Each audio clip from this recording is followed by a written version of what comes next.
جاوید اختر صاحب کا ایک مصرع ہے کہ ایک محبت کی یہ تصویر ہے دو رنگوں میں. جاوید اختر صاحب ہمارے ہاں ادیبوں کے پاس اور عام لوگوں میں بھی یہ شکایت یا یہ اندیشہ پایا جاتا ہے کہ جو نئی نسل ہے اس کی کتاب سے جڑت ویسی نہیں رہی, وہ کتاب سے دور ہوتی جا رہی ہے. تو اس بارے میں آپ کچھ گفتگو کریے.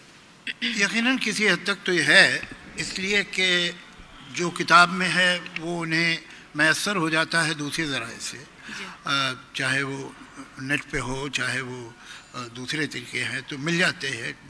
آپ کوئی چیز کو بھی گوگل کر سکتے ہیں, نیٹ پہ ڈھونڈ سکتے ہیں, تو لوگ پڑھتے ہیں.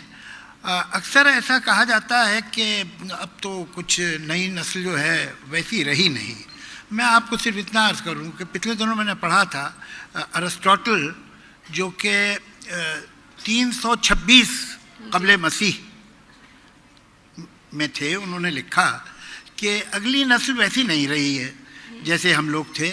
اب ان لوگوں میں نہ وہ تہذیب بچی ہے, نہ وہ اخلاق ہے, اور نہ وہ علم کی جستجو. تو یہ شکایت قبل مسیح کی ہے, یہ تو رہتی ہے. لیکن حقیقت یہ ہے کہ کسی بھی وقت ایسا نہیں تھا کہ سب لوگ جو تھے وہ لٹریچر پڑھ رہے تھے اور ہر شخص جو ہے شاعری پہ سر دھن رہا تھا. شاعری کچھ ہی لوگ جانتے تھے کبھی بھی کسی بھی دور میں. وہ بات جب گزر جاتا ہے تو پھر وہ گولڈن پیریڈ لگنے لگتا ہے. Golden era was never the present ایرا.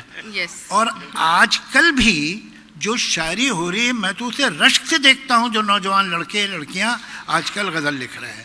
تو ایسا نہیں ہے. میں جس شہر میں آیا ہوں یہاں امجد صاحب کے میرے خیال سے سائے میں ایسے بہت سے شاعر جوان ہو رہے ہیں جو کہ بہت اچھی شاعری کر رہے ہیں. تو مجھے مستقبل سے کوئی شکایت نہیں.